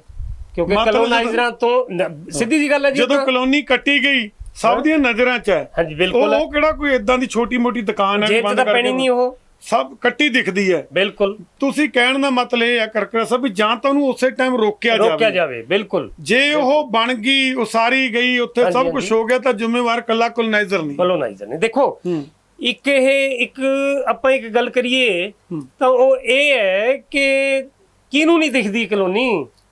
ਇੱਕ ਇੱਟ ਵੀ ਦਿਖ ਜਾਂਦੀ ਹੈ ਦੂਰੋਂ ਤਾਂ। ਗਾਰਡ ਨੇ, ਜੇਈ ਆ, ਐਸਡੀਓ ਹੈ, ਈਓ ਹੈ, ਸੀਏ ਹੈ, ਏਸੀਏ ਹੈ। ਇੰਨਾ ਅਮਲਾ ਹੈ ਇਹਨਾਂ ਦਾ, ਇੰਨਾ ਕੁਛ ਹੈ ਡਿਪਾਰਟਮੈਂਟ ਦੇ ਵਿੱਚ, ਇੰਨੇ ਬੰਦੇ ਕੰਮ ਕਰਦੇ ਹੈ ਜੀ। ਤਾਂ ਉਹਨਾਂ ਨੂੰ ਪਤਾ ਨਹੀਂ ਵੀ ਕਿੱਥੇ ਕਲੋਨੀ ਉਸਾਰੀ ਹੋ ਰਹੀ ਹੈ। ਕਲੋਨੀ ਦੇ ਵਿੱਚ ਅਗਰ ਉਹ ਪਹਿਲਾਂ ਹੀ ਰੋਕੀ ਜਾਵੇ, ਪਹਿਲਾਂ ਹੀ ਉਹਨੂੰ ਨੋਟਿਸ ਦਿੱਤਾ ਜਾਵੇ, ਫਾਰਮੈਲਿਟੀਜ਼ ਜਿਹੜੀਆਂ ਹੈ ਉਹ ਪੂਰੀਆਂ ਕਰਨ ਵਾਸਤੇ ਕਲੋਨਾਈਜ਼ਰ ਪਹਿਲਾਂ ਹੀ ਪੂਰੀਆਂ ਕਰ ਲੂਗਾ। ਉਹਨੂੰ ਕਰਨ ਦਾ ਟਾਈਮ ਨਹੀਂ ਦਿੰਦੇ, ਬਲਕਿ ਉਹਨੂੰ ਪਰੇਸ਼ਾਨ ਕਰਨ ਵਾਸਤੇ ਡਿਵੈਲਪ ਕਰਨ ਦਿੰਦੇ ਆ। ਉਸ ਤੋਂ ਬਾਅਦ ਜਦੋਂ ਬਣ ਜਾਂਦੀ ਹੈ, ਜਾਂ ਉਹ ਆਪਣੇ ਪਲਾਟ ਵੇਚ ਲੈਂਦਾ ਹੈ, ਜਾਂ ਉਸਾਰੀ ਕਰ ਲੈਂਦਾ ਹੈ, ਜਾਂ ਉਹ ਡਿਸਟ੍ਰੀਬਿਊਟ ਕਰ ਦਿੰਦਾ ਆਪਣੇ ਪਲਾਟ ਵਗੈਰਾ ਜੀ। ਉਸ ਟਾਈਮ ਉਹਨੂੰ ਫਿਰ ਨੋਟਿਸ ਦਿੰਦੇ ਆ ਕਿ ਤੁਹਾਨੂੰ ਆਹ ਕਰਤਾ। ਇੱਥੋਂ ਕੀ ਪਤਾ ਲੱਗਦਾ ਹੈ ਕਿ ਜਿੰਨੇ ਵੀ ਆਫੀਸਰਸ ਹੈ, ਕੰਸਰਨਡ ਆਫੀਸਰ, ਤੁਸੀਂ ਉਹਨੇ ਬੋਲ ਕੇ ਹਟੇ ਹੋ, ਉਹਦੇ ਵਿੱਚ ਜੇਈ, ਐਕਸੀਅਨ, ਸਾਰੇ ਆਗੇ ਵਿੱਚ ਐਸਡੀਓ, ਸਾਰੇ ਆ ਗਿਆ, ਸੀਏ, ਏਸੀਏ, ਲਾਸਟ ਤੱਕ ਹੋ ਗਿਆ ਜੀ। ਮੈਂ ਤਾਂ ਕਹਿਣਾ ਮੰਤਰੀ ਤੱਕ ਵੀ ਹੋ ਗਿਆ ਜੀ। ਇਸ ਡਿਪਾਰਟਮੈਂਟ ਦਾ ਜਿਹੜਾ ਮੰਤਰੀ ਆ ਉਹ ਵੀ ਵਿੱਚ ਹੀ ਆ ਗਿਆ। ਹੁਣ ਇਹ ਕੀ ਕਰਦੇ ਆ ਕਿ ਉੱਥੋਂ ਫਿਰ ਰਿਸ਼ਵਤਾਂ ਲੈਣ ਦੇ ਮਾਰੇ ਫਿਰ ਇਸ ਤਰ੍ਹਾਂ ਦੇ ਹਾਲਾਤ ਪੈਦਾ ਕਰ ਦਿੰਦੇ ਆ, ਮਤਲਬ ਪੈਸੇ ਲੈਣ ਦੇ ਮਾਰੇ। ਬਿਲਕੁਲ ਜੀ, ਮਤਲਬ ਕਹਿਣ ਦਾ ਇਹ ਹੈ ਕਰਕਰਾ ਸਾਹਿਬ, ਜਿਹੜੀ ਜ਼ਿੰਮੇਵਾਰੀ ਤੁਸੀਂ ਕਹਿੰਦੇ ਹੋ ਕਲੋਨਾਈਜ਼ਰ ਦੀ ਜ਼ਿੰਮੇਵਾਰੀ ਆ, ਉਹਨੂੰ ਰੈਗੂਲਰ ਕਲਾਉਣ ਦੀ ਜਾਂ ਅਣਅਧਿਕਾਰਤ ਕਲੋਨੀ ਕੱਟਤੀ, ਉਹਨੂੰ ਮੁਜਰਮ ਬਣਾਤਾ, ਇਹ ਸਾਰੇ ਫਿਰ ਮੁਜਰਮ ਨਾਲ ਨੇ। ਇੱਥੇ ਮੈਂ ਤੁਹਾਨੂੰ ਰੋਕੂੰਗਾ ਇੱਕ ਗੱਲ ਤੇ, ਕਿ ਆਪਾਂ ਕਹਿਣੀ ਹੈ ਕਿ ਕਲੋਨਾਈਜ਼ਰ ਜਿਹੜਾ ਹੈ ਉਹ ਜ਼ਿੰਮੇਵਾਰ ਹੈ ਕਿਉਂਕਿ ਉਹਨੇ ਫਾਰਮੈਲਿਟੀ ਪੂਰੀ ਨਹੀਂ ਕੀਤੀਆਂ। ਮੈਨੂੰ ਉਹ ਕਲੋਨਾਈਜ਼ਰ ਦਾ ਨਾਮ ਦੱਸ ਦਿਓ ਕਿ ਜਿਹੜਾ ਇਹ ਚਾਹੇਗਾ ਕਿ ਮੈਂ ਬਾਅਦ ਦੇ ਵਿੱਚ ਤੰਗ ਹੋਵਾਂ। ਓਏ ਹੋਏ ਹੋਏ, ਮਤਲਬ ਉਹਦੀ ਤਾਂ ਇੱਕ ਮਜਬੂਰੀ ਬਣਾਤੀ ਇਹਨਾਂ ਨੇ। ਉਹਦੀ ਮਜਬੂਰੀ ਨਹੀਂ, ਉਹਨੂੰ ਮਿਸਗਾਈਡ ਕਰਤਾ। ਮਿਸਗਾਈਡ ਕਰਤਾ। ਹੁਣ ਮਿਸਗਾਈਡ ਕਿਵੇਂ ਹੋਇਆ? ਜਾਂ ਕਿਸੇ ਵੀ ਤਰ੍ਹਾਂ ਲੈ ਲਓ, ਬੈਕਡੋਰ ਤੋਂ ਉਹਨੂੰ ਤੰਗ ਕਰਨ ਦੀ ਇੱਕ ਸਾਜ਼ਿਸ਼ ਬਣ ਜਾਂਦੀ ਹੈ। ਪਹਿਲਾਂ 2-4 ਬੰਦੇ ਉਹਨੂੰ ਸ਼ਾਬਾਸ਼ੀ ਵੀ ਦੇ ਦਿੰਦੇ, ਇਹ ਵੀ ਗੱਲ ਹੈ। ਆਫੀਸਰ ਹੀ ਕਹਿ ਦਿੰਦੇ ਆ ਕੋਈ ਨਹੀਂ ਬਣਾ ਲਾ, ਆਪਾਂ ਦੇਖ ਲਾਂਗੇ, ਬਾਅਦ ਵਿੱਚ ਦੇਖ ਲਾਂਗੇ। ਬਾਅਦ ਚ ਕੀ ਦੇਖਣਾ ਜੀ? ਬਾਅਦ ਚ ਰਿਸ਼ਵਤਾਂ। ਹੁਣ ਮੈਂ ਤੁਹਾਨੂੰ ਇੱਕ ਗੱਲ ਦੱਸਾਂ ਕਿ ਮੈਂ ਇਸ ਗੱਲ ਦੀ ਸ਼ਰਤ ਦਿੰਦਾ ਤੁਹਾਨੂੰ ਕਿ ਜਿੰਨੇ ਆਫੀਸਰ ਹੈ, ਜਿਨ੍ਹਾਂ ਦੀ ਜੂਰਿਸਡਿਕਸ਼ਨ ਚ ਉਹ ਚੀਜ਼ ਆਉਂਦੀ ਹੈ ਜੀ, ਉਹਨਾਂ ਦੇ ਤੁਸੀਂ ਅਗਰ ਤੁਸੀਂ ਚੈੱਕ ਕਰੋਗੇ ਤਾਂ ਉਹਨਾਂ ਦੀ ਆਮਦਨ ਤੋਂ 10 ਗੁਣਾ ਜ਼ਿਆਦਾ ਉਹਨਾਂ ਦੇ ਐਸੈਟਸ ਮਿਲਣਗੇ, ਔਰ ਉਹਨਾਂ ਦੇ ਖਿਲਾਫ ਪਰਚੇ ਦਰਜ ਕਰੋ। ਮੈਂ ਦੇਖਦਾ ਫਿਰ ਕਿਵੇਂ ਇਹਨਾਂ ਨੂੰ ਤੰਗ ਕਰ ਸਕਦੇ ਕਲੋਨਾਈਜ਼ਰ ਨੂੰ। ਪਰ ਕਲੋਨਾਈਜ਼ਰ ਅੱਜ ਦੀ ਜੇ ਸਥਿਤੀ ਦੱਸੀਏ ਕਰਕਰਾ ਸਾਹਿਬ, 2 ਸਾਲਾਂ ਤੋਂ ਲਾ ਲਓ, 3 ਸਾਲਾਂ ਤੋਂ ਲਾ ਲਓ, ਹਾਈ ਕੋਰਟ ਚ ਕ੍ਰਿਟ ਪੈ ਗਈ, ਰਜਿਸਟਰੀਆਂ ਬੰਦ ਹੋ ਗਈਆਂ, ਫਿਰ ਵੀ ਕਿਸੇ ਨਾ ਕਿਸੇ ਤਰ੍ਹਾਂ ਰਜਿਸਟਰੀਆਂ ਹੁੰਦੀਆਂ ਰਹੀਆਂ। ਕਿਸੇ ਕਲੋਨੀ 'ਚ 40% ਰਜਿਸਟਰੀਆਂ ਹੋ ਗਈਆਂ, ਕਿਸੇ ਕਲੋਨੀ ਦੇ ਵਿੱਚ 40% ਘਰ ਵੀ ਬਣ ਗਏ, ਮੀਟਰ ਵੀ ਲੱਗ ਗਏ। ਹੁਣ ਕੰਸਟਰਕਸ਼ਨ ਚੱਲ ਰਹੀ ਆ, ਅੱਜ ਸਰਕਾਰ ਨੇ ਗਲਾ ਘੁੱਟਤਾ ਕਲੋਨਾਈਜ਼ਰਾਂ ਦਾ ਵੀ ਨਾ ਇੱਥੇ ਮੀਟਰ ਲੱਗੂਗਾ ਨਾ ਰਜਿਸਟਰੀ ਹੋਊਗੀ, ਤੇ ਇਹ ਬਹੁਤ ਵੱਡੀ ਗੱਲ ਹੈ। ਇਹ ਬਹੁਤ ਵੱਡੀ ਗੱਲ ਹੈ। ਤੁਸੀਂ ਇੱਕ ਦੇਖੋ ਕਿ ਆਪਾਂ ਕਲੋਨਾਈਜ਼ਰ ਨੂੰ ਛੱਡ ਦਈਏ, ਉਹਨੇ ਤਾਂ ਤੰਗ ਹੋਣਾ ਹੀ ਹੋਣਾ, ਕਿਉਂਕਿ ਅਫਸਰਾਂ ਨੇ ਕਰਨਾ। ਜਿਹਨੇ ਪਲਾਟ ਖਰੀਦੇ ਹੈ ਉਹਨੇ ਕੀ ਗੁਨਾਹ ਕਰਤਾ ਜੀ? ਉਹ ਮੀਟਰ ਲਵਾ ਰਿਹਾ, ਉਹਨੇ ਕੀ ਗੁਨਾਹ ਕਰਤਾ ਜੀ? ਉਹਦੇ ਮੀਟਰ ਰੋਕ ਦਿਓ ਜੀ, ਹੈ ਜੀ। ਬਾਕੀ ਉਹਨੂੰ ਪਾਣੀ ਨਾ ਦਿਓ, ਉਹਨੇ ਕੀ ਗੁਨਾਹ ਕਰਤਾ ਜੀ? ਉਹਨੇ ਤਾਂ ਪਲਾਟ ਲਿੱਤਾ ਪੈਸੇ ਦੇ ਕੇ। ਹੁਣ ਇਸ ਗੱਲ ਨੂੰ ਨਿਪਟਣ ਵਾਸਤੇ ਫਰੋਮ ਦਾ ਵੈਰੀ ਬਿਗਨਿੰਗ ਜੀ ਕੰਮ ਸ਼ੁਰੂ ਹੋਣਾ ਚਾਹੀਦਾ ਹੈ, ਔਰ ਉਹ ਸ਼ੁਰੂ ਹੋਣ ਤੋਂ ਬਾਅਦ ਲਾਸਟ ਤੱਕ ਇਹਨਾਂ ਨੂੰ ਛੇੜਾ-ਛੇੜੀ ਨਹੀਂ ਹੋਣੀ ਚਾਹੀਦੀ, ਕਿਉਂਕਿ ਪਹਿਲਾਂ ਹੀ ਇਸ ਚੀਜ਼ ਦੀ ਇਨਵੈਸਟੀਗੇਸ਼ਨ ਹੋ ਜੇ, ਪਹਿਲਾਂ ਹੀ ਫਾਰਮੈਲਿਟੀਜ਼ ਪੂਰੀ ਹੋ ਜੇ, ਤਾਂ ਕਿ ਕੋਈ ਵੀ ਅਫਸਰ ਉਂਗਲ ਨਾ ਕਰ ਸਕੇ। ਉਹ ਆਪਣਾ ਆਜ਼ਾਦ ਹੋ ਕੇ ਕੰਮ ਕਰਨ, ਆਜ਼ਾਦ ਹੋ ਕੇ ਆਪਣੀ ਕਲੋਨੀ ਬਣਾਉਣ। ਸਰ ਗੱਲ ਇੱਥੇ ਮੁੱਕਦੀ ਹੈ ਜੀ। ਅੱਜ ਕਲੋਨਾਈਜ਼ਰ ਦੁਖੀ ਹੋ ਰਿਹਾ ਹੈ, ਉੱਥੇ ਨਾਲ ਸਰਕਾਰ ਨੇ 2 ਸਾਲ ਤੋਂ ਲਾ ਲਓ ਇੱਕ ਰਜਿਸਟਰੀਆਂ ਬੰਦ ਸੀ, ਪਰ ਫਿਰ ਵੀ ਰਜਿਸਟਰੀਆਂ ਵੀ ਹੋ ਰਹੀਆਂ, ਸਾਰਾ ਕੁਝ ਹੋ ਰਿਹਾ ਸੀ। ਹੁਣ ਆਮ ਆਦਮੀ ਪਾਰਟੀ ਦੀ ਸਰਕਾਰ ਆਈ, ਜਦੋਂ ਕਿ ਕਲੋਨਾਈਜ਼ਰਾਂ ਨੂੰ ਕੀ ਪੂਰੇ ਪੰਜਾਬ ਦੇ ਲੋਕਾਂ ਨੂੰ ਬੜੀਆਂ ਉਮੀਦਾਂ ਸੀ ਜੀ। ਉਹਨਾਂ ਦੇ ਮੰਤਰੀਆਂ ਨੇ ਲਾ ਲਓ, ਉਹਨਾਂ ਦੇ ਐਮਐਲਏ ਨੇ ਜਾਂ ਲਾ ਲਓ, ਜਾ ਕੇ ਕੋਈ ਤਹਿਸੀਲ 'ਚ ਚਲਾ ਗਿਆ, ਕੋਈ ਕਿਤੇ ਚਲਾ ਗਿਆ, ਉਹ ਅਧਿਕਾਰੀ ਵੀ ਇੰਨੇ ਕੁ ਡਰਾਤੇ, ਜਿਹੜਾ ਕੋਈ ਕਲੋਨਾਈਜ਼ਰ ਦਾ ਮਾੜਾ ਮੋਟਾ ਕੰਮ ਹੋਣ ਵਾਲਾ ਸੀ ਉਹ ਵੀ ਹੁਣ ਹਟ ਗਿਆ। ਨਾ ਅੱਜ ਰਜਿਸਟਰੀ ਕਿਤੇ ਹੋ ਰਹੀ ਹੈ, ਜਿਹੜੀ 2 ਸਾਲ ਤੋਂ ਰੋਕ ਲੱਗਣ ਦੇ ਬਾਵਜੂਦ ਰਜਿਸਟਰੀਆਂ ਪਹਿਲਾਂ ਵੀ ਤਾਂ ਹੋ ਰਹੀਆਂ ਸੀ, ਮੀਟਰ ਵੀ ਲੱਗ ਰਹੇ ਸੀ। ਅੱਜ ਸਿਰਫ ਤੇ ਸਿਰਫ ਜਾਂ ਤਾਂ ਰੇਟ ਵਧਾਉਣ ਲਈ ਹੋ ਅੱਜ ਵੀ ਜਾਣਾ ਸਾਰਾ ਕੁਝ ਇਹ ਸਰਕਾਰ 'ਚ ਵੀ, ਮਤਲਬ ਮੁਸ਼ਕਲ ਪੈਦਾ ਕਰਤੀ ਆਮ ਲੋਕਾਂ ਨੂੰ ਤੇ ਕਲੋਨਾਈਜ਼ਰਾਂ ਨੂੰ। ਆਪਾਂ ਇਹ ਕਹਿਣਾ ਚਾਹੁੰਦੇ ਹਾਂ, ਸਰਕਾਰ ਤੱਕ ਇਹ ਗੱਲ ਪਹੁੰਚਾਉਣਾ ਚਾਹੁੰਦੇ ਹਾਂ ਕਰਕਰਾ ਸਾਹਿਬ, ਅੱਜ ਸਿਰਫ ਕਲੋਨਾਈਜ਼ਰ ਨਹੀਂ, ਉਹਦੇ ਨਾਲ ਕਿੰਨੇ ਲੋਕ ਜੁੜੇ ਹੋਏ ਨੇ, ਬਿਲਡਿੰਗ ਮਟੀਰੀਅਲ ਜੁੜਿਆ ਹੋਇਆ। ਤੁਸੀਂ ਸਾਰੀ ਮੇਰੇ ਨਾਲ ਵੱਧ ਜਾਣਕਾਰੀ ਦੇ ਸਕਦੇ ਹੋ ਇਸ ਵਿਸ਼ੇ 'ਚ, ਕਲੋਨਾਈਜ਼ਰ ਦੇ ਨਾਲ ਕੌਣ ਪ੍ਰਭਾਵਿਤ ਹੋ ਰਿਹਾ? ਦੇਖੋ, ਕਲੋਨਾਈਜ਼ਰ ਤਾਂ ਫਸਟ ਆ ਗਿਆ, ਉਸ ਤੋਂ ਬਾਅਦ ਉਹਨੇ ਅੱਗੇ ਪਲਾਟ ਵੇਚਤੇ, ਜਨਤਾ ਆ ਗਈ ਜੀ। ਉਸ ਤੋਂ ਬਾਅਦ ਜਿਹਨੇ ਪਲਾਟ ਲੈ ਲਿਆ ਉਸਾਰੀ ਕਰਨੀ ਹੈ, ਉਸਾਰੀ ਦੇ ਵਿੱਚ ਕੌਣ ਆ ਗਏ? ਪੱਠੇ ਵਾਲੇ ਵੀ ਆ ਗਏ, ਮਜ਼ਦੂਰ ਆ ਗਏ, ਲੋਹੇ ਵਾਲੇ ਵੀ ਆ ਗਏ, ਮਜ਼ਦੂਰ ਵੀ ਆ ਗਏ, ਮਿਸਤਰੀ ਵੀ ਆ ਗਏ ਜੀ, ਇੰਟੀਰੀਅਰ ਵਾਲੇ ਵੀ ਆ ਗਏ। ਇਹਦੇ ਨਾਲ ਤਾਂ ਇੱਕ ਸਭ ਦੀ ਜੌਬ ਜੁੜ ਗਈ ਇੱਕ, ਤਾਂ ਇਹ ਸਾਰੇ ਪ੍ਰਭਾਵਿਤ ਹੈ ਜੀ। ਕਰਕਰਾ ਸਾਹਿਬ ਫਿਰ ਮੁਜਰਮ ਕੌਣ, ਦੋਸ਼ੀ ਕੌਣ? ਸਿਰਫ ਕਲੋਨਾਈਜ਼ਰ? ਦੇਖੋ ਨਹੀਂ ਦੋਸ਼ੀ ਕੱਲਾ ਕਲੋਨਾਈਜ਼ਰ ਨਹੀਂ ਹੈ। ਹਾਂ, ਦੋਸ਼ੀ ਇਹਦੇ ਵਿੱਚ ਪਹਿਲਾਂ ਤਾਂ ਆਫੀਸਰਸ ਹੈ ਉਸ ਜੂਰਿਸਡਿਕਸ਼ਨ ਦੇ, ਜਿਹੜੇ ਡਿਪਾਰਟਮੈਂਟ ਦੇਖ ਰੇਖ ਕਰਦਾ ਹੈ ਇਹਨਾਂ ਦੀ ਕਲੋਨੀਆਂ ਦੀ, ਉਹਦੇ ਜਿੰਨੇ ਆਫੀਸਰ ਹੈ ਚਪੜਾਸੀ ਤੋਂ ਲੈ ਕੇ ਉੱਪਰ ਤੱਕ ਸਾਰੇ ਜ਼ਿੰਮੇਵਾਰ ਹੈ। ਚਪੜਾਸੀ ਤੋਂ ਲੈ ਕੇ ਉੱਪਰ ਅੱਜ ਸਥਿਤੀ ਸਰ ਇਹ ਹੈ, ਬਿਲਕੁਲ ਤੁਸੀਂ ਸਹੀ ਕਹਿ ਰਹੇ ਹੋ। ਅਸੀਂ ਅੱਜ ਵੀ ਫੀਲਡ 'ਚ ਜਾਂਦੇ ਹਾਂ, ਕਲੋਨਾਈਜ਼ਰਾਂ ਨੂੰ ਮਿਲਦੇ ਹਾਂ। ਹਾਂਜੀ, ਉਹ ਕਹਿੰਦੇ ਸਾਡੀਆਂ ਤੁਸੀਂ ਇਹ ਵੱਡੀਆਂ ਵੱਡੀਆਂ ਗੱਡੀਆਂ ਕਾਰਾਂ ਨਾ ਦੇਖੋ, ਸਾਡਾ ਸਾਰਾ ਹੀ ਸਿਸਟਮ ਹਿੱਲਿਆ ਪਿਆ। ਕਿਉਂਕਿ ਅੱਜ ਜੇ ਕਿਤੋਂ ਆਮਦਨ ਆਉਣੀ ਹੈ ਤਾਂ ਪਲਾਟ ਵਿਕ ਕੇ ਆਉਣੀ ਹੈ, ਉਹ ਸਾਰੇ ਕੁਝ ਬੰਦ ਹੋ ਗਿਆ। ਪਰ ਉਧਰ ਅਧਿਕਾਰੀਆਂ ਦੀ ਆਮਦਨ ਤੁਸੀਂ ਜਿੱਦਾਂ ਕਿਹਾ, ਜੇ ਕਿਤੇ ਚੈੱਕ ਕਰੋ, ਸਰਕਾਰ ਦੇਖੇ, ਚੈੱਕ ਕੀਤੀ ਜਾਵੇ ਤਾਂ 10 ਗੁਣਾ ਵੱਧ ਗਈ ਹੈ। ਬਿਲਕੁਲ ਮੁਜਰਮ ਫੇਰ ਕਲੋਨਾਈਜ਼ਰ ਨੂੰ ਠਹਿਰਾਉਂਦੇ ਆ ਵੀ ਤੂੰ ਕਲੋਨੀ ਕੱਟਤੀ। ਕਲੋਨਾਈਜ਼ਰ ਜਿੰਨੇ ਹੈ, ਮੈਂ ਉਹਨਾਂ ਦਾ ਇੱਕ ਕਸੂਰ ਕੱਢੂੰਗਾ, ਬਹੁਤ ਵੱਡਾ ਕਸੂਰ ਹੈ। ਹਾਂ, ਕਿ ਉਹ ਬਜਾਏ ਦੇ ਕਿ ਸਰਕਾਰ ਦੇ ਖਿਲਾਫ, ਡਿਪਾਰਟਮੈਂਟ ਦੇ ਖਿਲਾਫ ਜਿਹੜਾ ਅਫੀਸਰ ਕੰਸਰਨਡ ਹੈ ਉਹਦਾ ਬਾਈ ਨੇਮ ਜੀ, ਇਹਨਾਂ ਸਭ ਦੇ ਖਿਲਾਫ ਕੇਸ ਕਰਨ ਦੀ ਬਜਾਏ ਉਹਨਾਂ ਨੂੰ ਪੈਸੇ ਦੇਣ ਲੱਗ ਜਾਂਦੇ। ਕਸੂਰ ਨਹੀਂ ਹੈ ਉਹਨਾਂ ਦਾ। ਅਗਰ ਤੁਸੀਂ ਰਿਸ਼ਵਤ ਆਫਰ ਕਰਦੇ ਹੋ ਤਾਂ ਹੀ ਲੈਂਦੇ ਆ ਉਹ। ਥੋੜਾ ਜਿਹਾ ਦੇਖੋ, ਗੱਲ ਇਹ ਹੈ ਕਿ ਥੋੜਾ ਜਿਹਾ ਹੌਸਲਾ ਰੱਖਣ, ਥੋੜਾ ਜਿਹਾ ਡੇਰ ਰੱਖਣ ਇਸ ਗੱਲ ਦਾ ਕਿ ਕਿਸੇ ਅਫਸਰ ਨੂੰ ਨਾ ਬਖਸ਼ਣ, ਸਰਕਾਰ ਨੂੰ ਨਾ ਬਖਸ਼ਣ। ਕੋਰਟ ਤਾਂ ਬੈਠੀ ਹੈ ਜੀ, ਕੋਰਟ ਬੈਠੀ ਹੈ, ਪਰ ਕਲੋਨਾਈਜ਼ਰ ਕੀ ਕਰੇ? ਉਹ ਵੀ ਪਹਿਲਾਂ ਅਨਧਿਕਾਰਤ ਕਲੋਨੀ ਕੱਟ ਕੇ ਇੱਕ ਵਾਰੀ ਤਾਂ ਮਤਲਬ ਫਸ ਗਿਆ ਨਾ। ਨਹੀਂ, ਉਹ ਫਸ ਨਹੀਂ ਗਿਆ, ਉਹਦਾ ਕਸੂਰ ਹੈ। ਅਨਧਿਕਾਰਤ ਕੱਟੇ ਹੀ ਕਿਉਂ, ਪਹਿਲਾਂ ਹੀ ਡਿਪਾਰਟਮੈਂਟ ਨੂੰ ਨਾਲ ਲਵੇ। ਸਰ ਕਿੱਦਾਂ ਲੈ ਲੂਗਾ ਜੀ? ਮਾਰਚ 2018 ਤੋਂ ਬਾਅਦ ਸਰਕਾਰ ਦੀ ਕੋਈ ਪਾਲਿਸੀ ਨਹੀਂ ਹੈ, ਇਹ ਉਲਟਾ ਇਹਨਾਂ ਤੋਂ ਅਪਲਾਈ ਕਰਾਈਆਂ ਗਈਆਂ। ਜਦੋਂ ਅਪਲਾਈ ਕਰਾਈਆਂ ਗਈਆਂ, ਮੀਡੀਆ ਨੇ ਗੱਲਾਂ ਚੱਕੀਆਂ ਵੀ ਸੈਂਕੜੇ ਕਲੋਨੀਆਂ ਕੱਟੀਆਂ ਗਈਆਂ। ਕੁਝ ਵਧੀਆ ਕਲੋਨਾਈਜ਼ਰਾਂ ਨੇ ਉਹਨਾਂ ਨੂੰ ਅਪਲਾਈ ਵੀ ਕੀਤਾ। ਜਦੋਂ ਅਪਲਾਈ ਹੋ ਗਈ ਤਾਂ ਅਪਲਾਈ ਵੇਲੇ ਤਾਂ ਉਹਨਾਂ ਤੋਂ ਪੈਸੇ ਲੈ ਕੇ ਤੋਂ 10% 20% ਬਹੁਤ ਕਲੋਨਾਈਜ਼ਰਾਂ ਨੇ ਪੈਸੇ ਭਰੇ ਹੋਏ ਨੇ, ਪਰ ਬਾਅਦ ਚ ਕਲੋਨੀਆਂ ਰਿਜੈਕਟ ਹੋ ਗਈਆਂ। ਇੱਥੇ ਹੁਣ ਕਸੂਰ ਕਿਹਦਾ? ਇੱਥੇ ਆਫੀਸਰ ਦਾ ਕਸੂਰ ਹੈ। ਇੱਥੇ ਮੈਂ ਤੁਹਾਡੇ ਨਾਲ ਸਹਿਮਤ ਹਾਂ ਇਸ ਗੱਲ ਤੇ। ਲੇਕਿਨ ਗੱਲ ਇਹ ਹੈ ਵੀ ਜਦੋਂ ਆਪਾਂ ਨੇ ਅਪਲਾਈ ਕਰਤਾ ਜੀ, ਆਪਾਂ ਨੇ ਪੈਸੇ ਦੇਤੇ, ਉਸ ਤੋਂ ਬਾਅਦ ਪੈਸੇ ਤਾਂ ਗਵਰਨਮੈਂਟ ਨੇ ਰੱਖ ਲਏ, ਡਿਪਾਰਟਮੈਂਟ ਨੇ ਰੱਖ ਲਏ, ਜਿਹੜਾ ਵੀ ਕੋਈ ਕੰਸਰਨ ਡਿਪਾਰਟਮੈਂਟ ਹੈ ਜੀ, ਕਿਉਂਕਿ ਅੱਗੇ ਡਿਪਾਰਟਮੈਂਟ ਦੇ ਵਿੱਚ ਵੀ ਤਾਂ ਉਹਨਾਂ ਦੇ ਵਿੰਗਸ ਹੈ ਨਾ, ਤਾਂ ਉਹਨੇ ਤਾਂ ਰੱਖ ਲਏ। ਉਸ ਤੋਂ ਬਾਅਦ ਉਹ ਰਿਜੈਕਟ ਕਰਤੀ, ਉਹ ਪੈਸੇ ਕਿੱਥੇ ਹੈ? ਇਸ ਮਾਮਲੇ 'ਚ ਉਹਨਾਂ ਨੂੰ ਕੋਰਟ 'ਚ ਜਾਣਾ ਚਾਹੀਦਾ ਹੈ ਕਿ ਸਾਡੇ ਇਕੱਲੇ ਪੈਸੇ ਨਹੀਂ ਮੁੜਨੇ ਚਾਹੀਦੇ, ਜਿਹੜਾ ਕਰੋੜਾਂ ਰੁਪਇਆ ਸਾਡਾ ਡੈਮੇਜ ਹੋਇਆ ਉਹ ਵੀ ਦਿਓ। ਮਤਲਬ ਮਤਲਬ ਹੀ ਨਹੀਂ ਕਿ ਕੋਰਟ ਨਾ ਦੇਵੇ, ਜਾਂ ਤਾਂ ਅਪਲਾਈ ਹੀ ਨਾ ਕਰਵਾਉਂਦੀ ਮਹਿਕਮਾ ਜਿਹੜਾ ਇਹਨਾਂ ਦਾ, ਬਿਲਕੁਲ ਜੋ ਡਿਪਾਰਟਮੈਂਟ ਆ, ਜਾਂ ਤਾਂ ਅਪਲਾਈ ਹੀ ਨਾ ਕਰਾਉਂਦਾ। ਬਿਲਕੁਲ ਜੇ ਅਪਲਾਈ ਕਰਵਾ ਲਈ ਤਾਂ ਤੁਸੀਂ ਜੇ ਕੋਈ ਰਿਜੈਕਸ਼ਨ ਸੀ ਪਹਿਲਾਂ ਹੀ ਦੱਸ ਦੇ, ਬਿਲਕੁਲ। ਤੇ ਅੱਜ ਤੁਸੀਂ ਉਹਨਾਂ ਨੂੰ ਰਿਜੈਕਟ ਕਰਕੇ ਉਹਨਾਂ ਤੇ ਪਰਚੇ ਦਰਜ ਕਰਨ ਲੱਗੇ। ਬਿਲਕੁਲ ਇਹ ਬਿਲਕੁਲ ਜਿਹੜੀ ਹੈ ਜ਼ਾਤੀ ਹੈ, ਔਰ ਇਸ ਜ਼ਾਤੀ ਦੇ ਖਿਲਾਫ ਕਲੋਨਾਈਜ਼ਰਾਂ ਨੂੰ ਕੋਰਟ ਅੱਜ ਨਹੀਂ ਕੱਲ ਨਹੀਂ ਪਰਸੋਂ ਜਾਣਾ ਹੀ ਪਏਗਾ। ਕਰਕਰਾ ਸਭ ਤੋਂ ਵੱਡੀ ਗੱਲ ਇੱਕ ਆਪਾਂ ਸਾਂਝੀ ਕਰੀਏ, ਸਾਡੇ ਕਲੋਨਾਈਜ਼ਰਾਂ ਨਾਲ ਵੀ ਅਕਸਰ ਅਸੀਂ ਗੱਲਬਾਤ ਕਰਦੇ ਹਾਂ, ਇਹ ਅਧਿਕਾਰੀਆਂ ਨੇ ਕਿਵੇਂ ਲੁੱਟ ਕੇ ਇਹਨਾਂ ਨੂੰ ਖਾਧਾ। ਤੇ ਉੱਤੋਂ ਸਭ ਤੋਂ ਜਦੋਂ ਮੀਡੀਆ ਜਾ ਕੇ ਵੱਜਦੀ ਹੈ ਵੀ ਅਸੀਂ ਐਕਸਪੋਜ਼ ਕਰ ਦਾਂਗੇ ਤੁਹਾਡੀ ਅਣਅਧਿਕਾਰਤ ਕਲੋਨੀ ਹੈ, ਉੱਥੇ ਵੀ ਉਹਨਾਂ ਨੂੰ ਪ੍ਰੋਬਲਮ ਆਉਂਦੀ ਹੈ। ਸਾਡੇ ਵਰਗੇ ਮੀਡੀਆ ਦੇਖੋ, ਗੱਲ ਇਹ ਹੈ ਵੀ ਜਿਵੇਂ ਮੀਡੀਆ ਦੇ ਵਿੱਚ ਹੀ ਆਪਾਂ ਡਿਸਕਸ ਕਰ ਰਹੇ ਹਾਂ, ਤੁਹਾਡੇ ਮੀਡੀਆ ਵਾਲੇ ਵੀ ਤਾਂ ਇੱਕੋ ਜਿਹੇ ਨਹੀਂ ਹੈਗੇ। ਉੱਥੇ ਉਹ ਵੀ ਲੋਕਾਂ ਨੂੰ ਲੁੱਟਣ ਵਾਸਤੇ ਲੱਗੇ ਹੋਏ ਆ ਜੀ।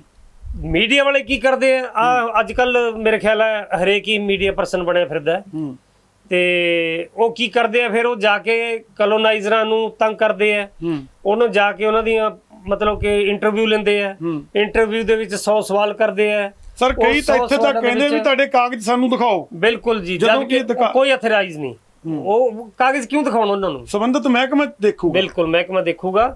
ਔਰ ਇਸ ਤਰ੍ਹਾਂ ਦੇ ਜਿਹੜੇ ਮਤਲਬ ਇਹ ਵੀ ਇੱਕ ਤਰ੍ਹਾਂ ਨਾਲ ਕਲੋਨਾਈਜ਼ਰਾਂ ਵਾਸਤੇ ਦਾ ਸਿਰ ਤੇ ਜਿਹੜੀ ਇੱਕ ਡਾਂਗ ਹੈ। ਕਿਉਂ ਕਿ ਉਹਨਾਂ ਦੇ ਤਲਵਾਰ ਫੇਰ ਲਟ ਗਈ। ਉਹ ਸੋਚੀ ਜਾਂਦਾ ਵਿਚਾਰਾ ਵੀ ਹੁਣੇ ਮੀਡੀਆ ਵਾਲਾ ਆਇਆ ਸੀ, ਹੁਣੇ ਫੇਰੇ ਦਿਖਾਊਗਾ, ਹੁਣੇ ਲੋਕਾਂ ਦੇ ਵਿੱਚ ਗੱਲ ਫੈਲੂਗੀ, ਮੇਰੀ ਬਦਨਾਮੀ ਹੋਊਗੀ, ਕਲੋਨੀ ਮੇਰੀ ਵਿਕਣੀ ਨਹੀਂ। ਮੰਨ ਲਓ ਕਿਸੇ ਤਰ੍ਹਾਂ ਕਲੋਨਾਈਜ਼ਰ ਨੇ 2 ਸਾਲ ਪਹਿਲਾਂ 4 ਸਾਲ ਪਹਿਲਾਂ ਕਿਸੇ ਤਰ੍ਹਾਂ ਟਿਕਾ ਲਿਆ ਮਸਲਾ, ਹਾਂਜੀ 20-30% 40% ਕਲੋਨੀ ਵਿਕ ਵੀ ਗਈ, 50%, ਹਾਂਜੀ 3 ਸਾਲ ਬਾਅਦ ਫੇਰ ਕੋਈ ਉੱਥੇ ਮੀਡੀਆ ਵਾਲਾ ਚਲਾ ਗਿਆ, ਮੈਂ ਐਕਸਪੋਜ਼ ਕਰੂੰਗਾ, ਉਹ ਤਾਂ ਫੇਰ ਫਸ ਗਿਆ। ਫੇਰ 2 ਸਾਲ ਬਾਅਦ ਕੋਈ ਫੇਰ ਚਲਾ ਜਾਊਗਾ, ਤਾਂ ਸਾਰੀ ਜ਼ਿੰਦਗੀ ਉਹਦੇ ਤਲਵਾਰ ਲਮਕ ਗਈ। ਇੱਥੇ ਮੈਂ ਗੱਲ ਕਰੂੰਗਾ ਕਿ ਕਲੋਨਾਈਜ਼ਰਾਂ ਨੂੰ ਚਾਹੀਦਾ, ਕੀ ਮੁਜਰਮ ਸਿਰਫ ਕਲੋਨਾਈਜ਼ਰ ਹੈ? ਉਹੀ ਗੱਲ ਆ ਗਈ ਨਾ, ਇੱਕ ਤਰ੍ਹਾਂ ਨਾਲ ਮੁਲਜ਼ਮ ਤਾਂ ਬਣ ਕੇ ਖੜ ਗਿਆ, ਮੁਲਜ਼ਮ ਹੈ ਨਹੀਂ ਪਰ ਬਣ ਗਿਆ। ਉਹ ਕਿਉਂ ਬਣ ਗਿਆ ਕਿ ਉਹਦੀਆਂ ਕੁਝ ਕਮੀਆਂ ਆਪਣੀਆਂ ਕਮੀਆਂ ਉਹਦੇ ਕਰਕੇ ਬਣ ਗਿਆ। ਇਸ ਕਰਕੇ ਮੈਂ ਤਾਂ ਇਹੀ ਗੱਲ ਕਹੂੰਗਾ ਕਿ ਅਗਰ ਕੋਈ ਕਲੋਨੀ ਕੱਟਣੀ ਵੀ ਹੈ ਤਾਂ ਉਹਨੂੰ ਸਿਸਟਮੈਟਿਕਲੀ ਕੱਟੋ, ਜਿਵੇਂ ਤੁਸੀਂ ਕਹਿੰਦੇ ਹੋ ਕਿ 18 ਤੋਂ ਬਾਅਦ 2018 ਤੋਂ ਬਾਅਦ ਕੋਈ ਪਾਲਿਸੀ ਨਹੀਂ ਬਣੀ ਜੀ, ਠੀਕ ਹੈ, ਨਹੀਂ ਬਣੀ, ਕੋਈ ਗੱਲ ਨਹੀਂ, ਪਰ ਅਪਲਾਈ ਹੋਈਆਂ, ਅਪਲਾਈ ਤਾਂ ਹੋਈਆਂ ਨਾ, ਉਹ ਪਾਲਿਸੀ ਕਿੱਥੇ ਆ ਫਿਰ, ਉਹ ਕਿੱਥੋਂ ਆਈ? ਇਸ ਵਾਸਤੇ ਕੋਰਟ 'ਚ ਜਾਓ ਵੀ ਸਾਤੋਂ ਅਪਲਾਈ ਕਰਵਾ ਲੀਆਂ, ਅਪਲਾਈ ਕਰਾ ਲਿਆ, ਪੈਸਾ ਲੈ ਲਿਆ, ਹੁਣ ਰਿਜੈਕਟ ਕਰਤੀ, ਮੇਰਾ ਦਿਓ ਡੈਮੇਜ ਦਿਓ। ਇੱਕ ਹੋਰ ਦੇਖੋ ਸਰ, ਕਿੱਡੀ ਬੜੀ ਇੱਥੇ ਸਰਕਾਰਾਂ ਦੀ ਵੀ ਦੇਖੋ ਨਲਾਇਕੀ ਆਉਂਦੀ ਹੈ ਸਾਹਮਣੇ। ਪਿਛਲੀਆਂ ਸਰਕਾਰਾਂ ਨੇ ਕਿਹਾ ਵੀ ਠੀਕ ਆ, ਪੁਰਾਣੀ ਜਿਹਦੇ ਕੋਲ ਕੋਈ ਪ੍ਰਾਪਰਟੀ ਹੈ ਮਾਰਚ 2018 ਤੋਂ ਬਾਅਦ ਪਹਿਲਾਂ ਦੀ ਕੱਟੀ ਹੋਈ ਉਹਨੂੰ ਤੁਸੀਂ ਅਪਲਾਈ ਕਰਾ ਲਓ। ਅਪਲਾਈ ਕਰਤੀਆਂ, ਸੈਂਕੜੇ ਹੀ ਲੁਧਿਆਣਾ ਚ ਅਪਲਾਈ ਹੋ ਗਈਆਂ। ਜਿਨ੍ਹਾਂ ਨੇ ਅਪਲਾਈ ਕੀਤੀਆਂ ਸੀ ਫਸ ਗਏ, ਉਹ ਅਫਸਰਾਂ ਦੀ ਨਜ਼ਰ ਚ ਆ ਕੇ ਉਹਨਾਂ ਤੇ ਤਲਵਾਰ ਸਿੱਟਤੀ ਵੀ ਤੁਹਾਡੀ ਕਲੋਨੀ ਪਾਸ ਨਹੀਂ ਹੋਈ, ਹੁਣ ਤੁਹਾਡੇ ਤੇ ਪਰਚਾ ਦਰਜ ਹੋਊ।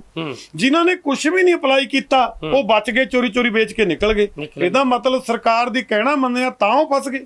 ਹਾਂ, ਸਰਕਾਰ ਦਾ ਕਹਿਣਾ ਨਹੀਂ ਮੰਨਿਆ, ਥੋੜਾ ਜਿਹਾ ਉਹਨਾਂ ਨੇ ਨਾ ਲੀਗਲੀ ਨਹੀਂ ਚੱਲੇ। ਜਿਸ ਗੱਲ ਤੇ ਮੈਂ ਆ ਰਿਹਾ ਹਾਂ ਕਿ ਤੁਸੀਂ ਕਿਹਾ ਕਿ ਉਹਨਾਂ ਦੇ ਪਰਚੇ ਦਰਜ ਹੁਕਮ ਦੇ ਦਿੰਦੀ ਹੈ ਡਿਪਾਰਟਮੈਂਟ। ਹਾਂ, ਹੁਣ ਇੱਥੇ ਕੀ ਹੈ, ਇੱਥੇ ਮੈਂ ਥੋੜਾ ਜਿਹਾ ਪੁਲਿਸ ਡਿਪਾਰਟਮੈਂਟ ਨੂੰ ਲਵਾਂਗਾ ਵਿੱਚ ਜੀ।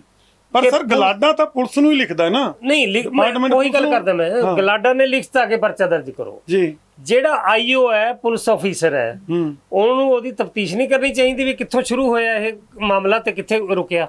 ਉਹ ਚੱਕ ਕੇ ਪਰਚਾ ਦਰਜ ਕਰਤਾ, ਉਹ ਵੀ ਤਾਂ ਜ਼ਿੰਮੇਵਾਰ ਹੈ।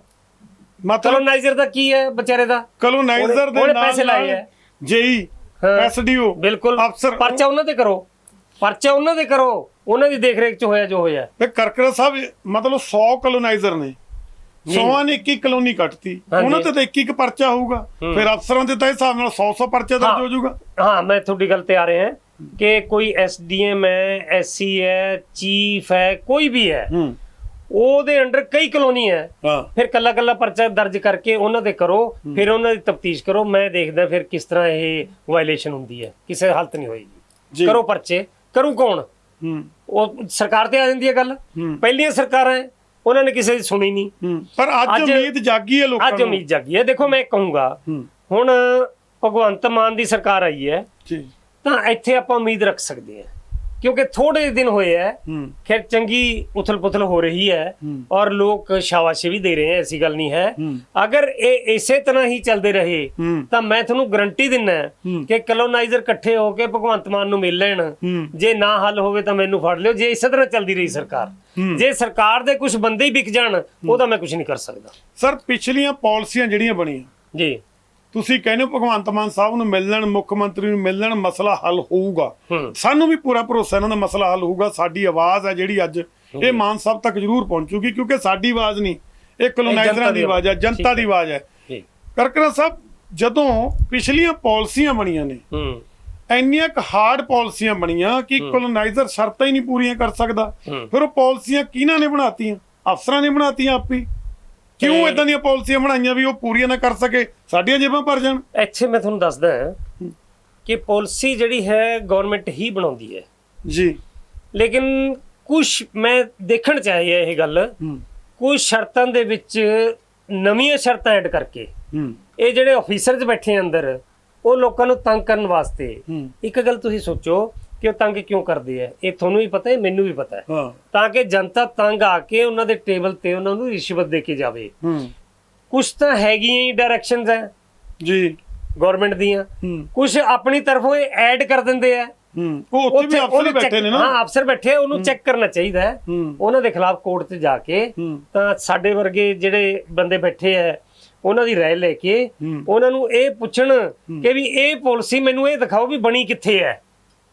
ਜਿਹੜੀ ਕੋਈ ਨਵੀਂ ਪਾਲਿਸੀ ਐਡ ਕਰਦੇ ਆ ਉਹਦਾ ਜ਼ਿਕਰ ਕਰਕੇ ਔਰ ਉਹਨੂੰ ਪੁੱਛਣ ਕਿ ਇਹ ਪਾਲਿਸੀ ਬਣਾਈ ਕਿਹਨੇ ਹੈ, ਇਹ ਮੈਨੂੰ ਲਿਖ ਕੇ ਦੇ ਜੀ, ਤਾਂ ਹੋਏਗਾ। ਕਰਕਰਾ ਸਾਹਿਬ, ਅੱਜ ਮਾਨ ਸਰਕਾਰ ਦਾ ਤੁਸੀਂ ਅਕਸਰ ਬਿਆਨ ਦੇਖਦੇ ਹੋ ਵੀ ਜਿਹੜਾ ਵੀ ਅਸੀਂ ਕੰਮ ਕਰਨਾ ਲੋਕਾਂ ਦੀ ਰਾਏ ਨਾਲ ਕਰਨਾ ਜੀ। ਕੀ ਅੱਜ ਕਲੋਨਾਈਜ਼ਰਾਂ ਦੀ ਰਾਏ ਨਹੀਂ ਲੈਣੀ ਚਾਹੀਦੀ ਵੀ ਅਸੀਂ ਇੱਕ ਜੋ ਅੱਜ ਤੱਕ ਕਲੋਨੀਆਂ ਜਿਹੜੀਆਂ ਕੱਟ ਗਈਆਂ, ਕਿਸੇ 'ਚ 20% ਹਿੱਸਾ ਵਿਕਿਆ, ਕਿਸੇ 'ਚ 40 ਵਿਕਿਆ, ਕਿਸੇ 'ਚ ਇਲੈਕਟ੍ਰਿਸਿਟੀ ਦੀ ਥੋੜੀ ਘਾਟ ਰਹੇਗੀ, ਕਿਸੇ 'ਚ ਵੱਧ ਰਹੇਗੀ, ਉਹਨਾਂ ਦਾ ਕੀ ਹੋਊਗਾ? ਹਾਂ ਦੇਖੋ, ਤੁਹਾਡੀ ਗੱਲ ਕੱਟ ਕੇ ਕਹਿ ਰਹੇ ਹਾਂ ਕਿ ਜਿੱਥੋਂ ਤੱਕ ਤੁਸੀਂ ਇਹ ਸਵਾਲ ਕੀਤਾ ਹੈ ਤਾਂ ਇੱਕ ਆਮ ਆਦਮੀ ਪਾਰਟੀ ਦੀ ਸਰਕਾਰ ਦੇ ਬਾਰੇ ਆਪਾਂ ਜਾਣਦੇ ਹਾਂ ਕਿ ਕੋਈ ਵੀ ਕੰਮ ਕਰਦੇ ਆ ਪਹਿਲਾਂ ਜਨਤਾ ਦੀ ਰਾਏ ਲੈਂਦੇ ਆ, ਇਹ ਤਾਂ ਤੁਹਾਨੂੰ ਵੀ ਮੰਨਣਾ ਪਏਗਾ ਜੀ ਜੀ ਜੀ ਜੀ। ਹੁਣ ਅਸੀਂ ਮਤਲਬ ਇਸ ਮੌਜੂਦਾ ਸਰਕਾਰ ਨੂੰ ਇਹ ਕਹਾਂਗੇ ਕਿ ਤੁਸੀਂ ਇਸ ਮਾਮਲੇ 'ਚ ਇਹਨਾਂ ਦੀ ਕਲੋਨਾਈਜ਼ਰਾਂ ਦੀ ਮੀਟਿੰਗਾਂ ਕਰੋ, ਇਹਨਾਂ ਦੇ ਵਿਊਜ਼ ਲਓ, ਇਹਨਾਂ ਦੇ ਸਮੱਸਿਆ ਜਿਹੜੀ ਹੈ ਉਹਦੇ ਬਾਰੇ ਜਾਣੋ, ਇਹ ਜਾਣ ਕੇ ਉਹਨਾਂ ਦੀ ਫਿਰ ਸਲਾਹ ਲਓ ਵੀ ਅਸੀਂ ਕੀ ਕਰ ਸਕਦੇ ਹਾਂ। ਜਿਹੜੀ ਸਲਾਹ ਤੁਹਾਨੂੰ ਠੀਕ ਲੱਗਦੀ ਹੈ ਉਹਦੇ ਅਕੋਰਡਿੰਗਲੀ ਜਿਹੜੀ ਹੈ ਕੰਮ ਕਰੋ, ਕਲੋਨਾਈਜ਼ਰ ਆਪੇ ਸੌਖੇ ਹੋ ਜਾਣਗੇ। ਮਤਲਬ ਇਹਨਾਂ ਦੇ ਵਿਊਜ਼ ਲੈ ਕੇ ਜੋ ਪਹਿਲਾਂ ਦੀਆਂ ਕਲੋਨੀਆਂ ਕੱਟੀਆਂ ਹੋਈਆਂ ਨੇ ਉਹਨਾਂ ਨੂੰ ਕਿਸੇ ਨਾ ਕਿਸੇ ਤਰ੍ਹਾਂ ਨੇਪਰੇ ਚਾੜਿਆ ਜਾਵੇ। ਬਿਲਕੁਲ। ਤੇ ਨਵੀਂ ਪਾਲਿਸੀ ਜਿਹੜੀ ਇਹਨਾਂ ਦੀ ਰਾਏ ਦੇ ਨਾਲ ਬਣਾਈ ਜਾਵੇ। ਬਿਲਕੁਲ ਜੀ। ਸਰ ਕਿਉਂ ਨਾ ਪੁੱਡਾ ਅਪਰੂਵਡ ਹੀ ਮਤਲਬ ਲੋਕ ਖਰੀਦਣ? ਇਹਦੇ ਵਿੱਚ ਕਿਉਂ ਇਦਾਂ ਦਾ ਕੀ ਹੋ ਰਿਹਾ ਹੈ ਵੀ ਇਹ ਕਲੋਨੀਆਂ ਕੱਟਣੀਆਂ ਪੈ ਰਹੀਆਂ ਨੇ? ਕੀ ਲੋਕਾਂ ਨੂੰ ਕੋਈ ਫਾਇਦਾ ਹੈ ਕਲੋਨੀਆਂ ਤੋਂ ਵੀ ਸਰਕਾਰ ਦੀ ਅਪਰੂਵਡ ਕਲੋਨੀਆਂ ਜਿਹੜੀ ਉਧਰ ਕਿਉਂ ਨਹੀਂ ਜਾਂਦੇ ਲੋਕ? ਉਹ ਨਹੀਂ, ਲੋਕਾਂ ਦਾ ਇਹਦੇ ਚ ਕੁਝ ਨਹੀਂ ਹੈ। ਇੱਕ ਇਹ ਸਿਸਟਮ ਬਣਾਤਾ ਜਿਸ ਤਰ੍ਹਾਂ ਪੁੱਡਾ ਹੈ, ਗਵਰਨਮੈਂਟ ਨੇ ਸਿਸਟਮ ਬਣਾਇਆ। ਇਹ ਚੀਜ਼ ਜਿਹੜੀ ਤੁਸੀਂ ਬੋਲੀ ਹੈ ਹੁਣ, ਇਹ ਗਵਰਨਮੈਂਟ ਨੇ ਦੇਖੀ ਨਾ ਕਿ ਜਨਤਾ ਨੇ ਦੇਖਣੀ ਹੈ। ਨਹੀਂ ਸਰ, ਜਨਤਾ ਨੂੰ ਤਾਂ ਪਲਾਟ ਚਾਹੀਦਾ। ਹਾਂ, ਇੱਕ ਸਰ ਸਭ ਤੋਂ ਵੱਡਾ ਪੁਆਇੰਟ ਜੋ ਅਸੀਂ ਦੇਖਿਆ ਅਬਜ਼ਰਵ ਕੀਤਾ ਹੈ ਲੋਕਾਂ 'ਚ, ਉਹ ਕਹਿੰਦੇ ਵੀ ਜਿੱਥੇ ਜਿਹੜੀ ਅਪਰੂਵਡ ਕਲੋਨੀ ਆ ਉੱਥੇ 35,000 ਰੁਪਏ ਗਜ ਤੋਂ ਥੱਲੇ ਰੇਟ ਨਹੀਂ, ਇੱਥੇ 3500 ਨੂੰ ਵੀ ਸਾਨੂੰ ਗਜ ਮਿਲ ਜਾਂਦਾ। ਸਾਡੇ ਲਈ ਤਾਂ ਕਲੋਨਾਈਜ਼ਰ ਕਹਿੰਦੇ ਮਸੀਹਾ ਨੇ ਜਿਹੜੇ ਸਾਨੂੰ ਥੋੜੇ ਰੇਟਾਂ ਦੇ ਵਿੱਚ ਸਾਡੇ ਘਰ ਬਣ ਜਾਂਦੇ ਆ। ਸਭ ਤੋਂ ਵੱਡੀ ਗੱਲ ਇਹ ਵੀ ਕਿਤੇ ਮੈਟਰ ਕਰਦੀ ਹੈ। ਹੁਣ ਤੁਸੀਂ ਮੈਟਰ ਕਰਦੀ ਹੈ, ਦੇਖੋ ਕਿਸ ਤਰ੍ਹਾਂ ਹੈ ਕਿ ਜਿਹੜਾ ਗਵਰਨਮੈਂਟ ਦੇ ਥਰੂ ਜਾਊਗਾ, ਇੱਕ ਚੀਜ਼ ਦੇਖਣ 'ਚ ਵੀ ਆਈ ਹੈ ਕਿ ਉੱਥੇ ਜਿਹੜਾ ਹੈ ਨਾ ਪੂਰਾ ਮਤਲਬ ਜਨਤਾ ਪਿਸ ਜਾਂਦੀ ਹੈ ਉੱਥੇ, ਕਿਉਂਕਿ ਗਵਰਨਮੈਂਟ ਰੇਟ ਦੇ ਮੁਤਾਬਕ ਖਰੀਦਣਾ ਬੜਾ ਮੁਸ਼ਕਲ ਹੈ। ਜੀ। ਇਸ ਕਰਕੇ ਉਹ ਥੋੜਾ ਜਿਹਾ ਜਨਤਾ ਨੂੰ ਮਤਲਬ ਰਿਲੀਫ ਦੇਣ ਵਾਸਤੇ ਇਹ ਸਿਸਟਮ ਬਣਾਇਆ ਕਿ ਕਲੋਨਾਈਜ਼ਰਾਂ ਦੇ ਥਰੂ ਹੀ ਵੇਚੀ ਜਾਵੇ। ਮੋਰ ਓਵਰ ਡਿਪਾਰਟਮੈਂਟ ਦਾ ਇਹਦੇ ਨਾਲ ਭਾਰ ਘਟਦਾ ਹੈ, ਲੇਕਿਨ ਜਿੱਥੋਂ ਤੱਕ ਡਿਪਾਰਟਮੈਂਟਲ ਦੀ ਇਹਦੇ ਉੱਪਰ ਸੁਪਰਵਿਜ਼ਨ ਹੈ ਉਹ ਥੋੜੀ ਜਿਹੀ ਗਲਤ ਹੈ। ਸਰ ਇਹਦੇ ਵਿੱਚ ਜੇ ਦੇਖਿਆ ਜਾਵੇ, ਜਦੋਂ ਪਾਲਿਸੀ ਕੋਈ ਚੰਗੀ ਬਣ ਜੇਗੀ ਇਹਨਾਂ ਦੇ ਹਿੱਤ ਦੀ, ਤਾਂ ਉਹਦੇ ਨਾਲ ਸਰਕਾਰ ਦਾ ਜਿਹੜਾ ਰੈਵਨਿਊ ਉਹ ਵੀ ਵੱਧ ਜਾਊਗਾ। ਬਿਲਕੁਲ ਵਧੇਗਾ, ਕਿਉਂਕਿ ਕਲੋਨੀਆਂ ਰੈਗੂਲਰ ਹੋਣ ਲੱਗ ਜਾਣਗੀਆਂ। ਕਿਉਂਕਿ ਕਲੋਨਾਈਜ਼ਰ ਚਾਹੁੰਦੇ ਨੇ ਕੋਈ ਈਜੀ ਪਾਲਿਸੀ ਆਵੇ। ਜਿਹੜਾ ਰਿਸ਼ਵਤ ਅਫਸਰਾਂ ਦੇ ਜਾਰੀ ਹੈ ਇਹਨਾਂ ਦੇ, ਲੱਖਾਂ ਕਰੋੜਾਂ ਰੁਪਏ ਕਲੋਨੀ ਮਗਰ 10-10 ਲੱਖ 5-5 ਲੱਖ ਜੋ ਵੀ ਹਰ ਇੱਕ ਬੰਦੇ ਨੂੰ ਅਧਿਕਾਰੀ ਨੂੰ ਦੇਣਾ ਪੈਂਦਾ, ਉਹ ਪੈਸੇ ਸਰਕਾਰ ਦੇ ਖਜ਼ਾਨੇ 'ਚ ਨਹੀਂ ਚਲੇ ਜਾਣਗੇ। ਹਾਂ ਬਿਲਕੁਲ, ਇਸ ਤਰ੍ਹਾਂ ਦੀ ਪਾਲਿਸੀ ਹੋਣੀ ਚਾਹੀਦੀ ਹੈ। ਔਰ ਅਸੀਂ ਇਸ ਸਰਕਾਰ ਤੋਂ ਉਮੀਦ ਵੀ ਰੱਖਦੇ ਹਾਂ ਕਿ ਕਲੋਨੀਜ਼ ਜਿਹੜੀਆਂ ਹੈ ਕੱਟਣ ਦਾ ਸਿਸਟਮ ਜਿਹੜਾ ਹੈ ਉਹਨੂੰ ਬਦਲ ਕੇ ਇਸ ਤਰ੍ਹਾਂ ਦਾ ਸਿਸਟਮ ਲਿਆਉਣਗੇ ਕਿ ਸਰਕਾਰ ਨੂੰ ਪੈਸਾ ਜਾਵੇ, ਨਾ ਕਿ ਆਫੀਸਰ ਦੀ ਜੇਬ 'ਚ ਜਾਵੇ। ਜੀ, ਤੁਸੀਂ ਪੂਰਾ ਵਿਸ਼ਾ ਸਾਡੇ ਦਰਸ਼ਕ ਹੈ ਜਿਹੜੇ ਸਮਝ ਗਏ ਹੋਣਗੇ। ਅਸੀਂ ਉਮੀਦ ਕਰਦੇ ਹਾਂ ਕਿ ਜਿਹੜੀ ਸਾਡੀ ਗੱਲਬਾਤ ਹੈ ਸਰਕਾਰ ਤੱਕ ਪਹੁੰਚੂਗੀ। ਇਹਦੇ ਵਿੱਚ ਪ੍ਰੋਬਲਮ ਜਿਹੜੀ ਆ ਇਸ ਟਾਈਮ ਜੋ ਰੀੜ੍ਹ ਦੀ ਹੱਡੀ ਹੈ, ਜਿਹੜਾ ਇਹ ਕਲੋਨਾਈਜ਼ਰ ਨੇ, ਜਿਹੜੇ ਸਾਡੇ ਪ੍ਰਾਪਰਟੀ ਦਾ ਧੰਦਾ, ਬਿਲਡਰ ਨੇ, ਜੋ ਵੀ ਹੈ, ਇਹਦੇ ਨਾਲ ਬਹੁਤ ਰੈਵਨਿਊ ਜੁੜਿਆ ਹੋਇਆ ਸਰਕਾਰ ਦਾ, ਲੋਕਾਂ ਦੇ ਕੰਮਕਾਰ ਜੁੜੇ ਹੋਏ ਨੇ, ਜੋ ਅੱਜ ਬਿਲਕੁਲ ਠੱਪ ਹੋ ਚੁੱਕੇ ਨੇ। ਕਰਕਰਾ ਸਾਹਿਬ, ਇਹ ਠੱਪ ਹੋਣ ਦਾ ਕਾਰਨ ਦੇਖੋ ਸਰਕਾਰ ਦੀਆਂ ਪਾਲਿਸੀਆਂ ਵੀ ਨੇ ਕਿਤੇ ਨਾ ਕਿਤੇ, ਤੇ ਅਫਸਰਾਂ ਦੀ ਮਿਲੀ ਭੁਗਤ ਹੈ। ਬਿਲਕੁਲ ਜੀ। ਅੱਜ ਜੋ ਬਣਦਾ, ਤੁਸੀਂ ਜਿਵੇਂ ਕਿਹਾ ਵੀ ਸਰਕਾਰ ਕੋਈ ਏਦਾਂ ਦੀ ਪਾਲਿਸੀ ਲਿਆਵੇ ਜਿਹਦੇ ਨਾਲ ਸਰਕਾਰ ਨੂੰ ਰੈਵਨਿਊ ਜਾਵੇ, ਜਿਹੜੇ ਬਾਬੂ ਨੇ ਇਹਨਾਂ ਦੀਆਂ ਜੇਬਾਂ 'ਚ ਨਾ ਜਾਵੇ। ਅੱਜ ਹੋਣਾ ਵੀ ਚਾਹੀਦਾ, ਲੋੜ ਵੀ ਹੈ ਸਮੇਂ ਦੀ। ਤੇ ਦੂਸਰਾ ਸਰ ਇਹਦੇ ਵਿੱਚ ਇਹ ਹੈ, ਜੋ ਮੈਂ ਫਿਰ ਬੇਨਤੀ ਕਰਦਾ, ਜਿਹੜੀਆਂ ਕਲੋਨੀਆਂ ਕੱਟੀਆਂ ਹੋਈਆਂ ਨੇ ਅੱਜ ਉਹਦੇ ਵਿੱਚ ਲੋਕ ਫਸ ਗਏ। ਲਾ ਲਓ ਕਿਸੇ ਤਰ੍ਹਾਂ ਕਲੋਨਾਈਜ਼ਰ ਵੀ ਫਸ ਗਏ, ਕਿਉਂਕਿ ਪਹਿਲਾਂ ਉਹਨਾਂ ਨੂੰ ਵੀ ਕਲੋਨਾਈਜ਼ਰ ਨੂੰ ਇਹ ਸੀ ਵੀ ਸਾਰਾ ਕੁਝ ਹੋ ਹੀ ਜਾਣਾ, ਪਰ ਅੱਜ ਉਹ ਸਭ ਬੰਦ ਹੋ ਗਿਆ। ਉਹਨਾਂ ਤੇ ਕਿਵੇਂ ਸਰ, ਲਾਸਟ ਦੇ ਵਿੱਚ ਇਹੀ ਪੁੱਛਣਾ ਵੀ ਉਹਨਾਂ ਦਾ ਕੀ ਹੱਲ? ਅੱਜ ਕਿੱਧਰ ਨੂੰ ਜਾਣਗੇ ਲੋਕ ਤੇ ਕਿੱਧਰ ਜਾਣਗੇ ਕਲੋਨਾਈਜ਼ਰ? ਦੇਖੋ, ਅਗਰ ਸਰਕਾਰ ਨੂੰ ਰਿਪਰੈਜ਼ੈਂਟੇਸ਼ਨ ਦਿੱਤੀ ਜਾਵੇ ਉਹਨਾਂ ਲੋਕਾਂ ਨਾਲ ਹੀ ਜਿਹੜੇ ਤੰਗ ਹੈ ਇਸ ਟਾਈਮ, ਤਾਂ ਜਿਹੜੀਆਂ ਕਲੋਨੀਆਂ ਬਣ ਚੁੱਕੀਆਂ ਉਹਨਾਂ ਤੇ ਕੋਈ ਨਵੀਆਂ ਸ਼ਰਤਾਂ ਨਾ ਥੋਪੋ। ਦੂਸਰੀ ਗੱਲ, ਜਿਹੜੀਆਂ ਬਣ ਗਈਆਂ ਉਹਨਾਂ ਨੂੰ ਟੱਚ ਨਾ ਕਰੋ।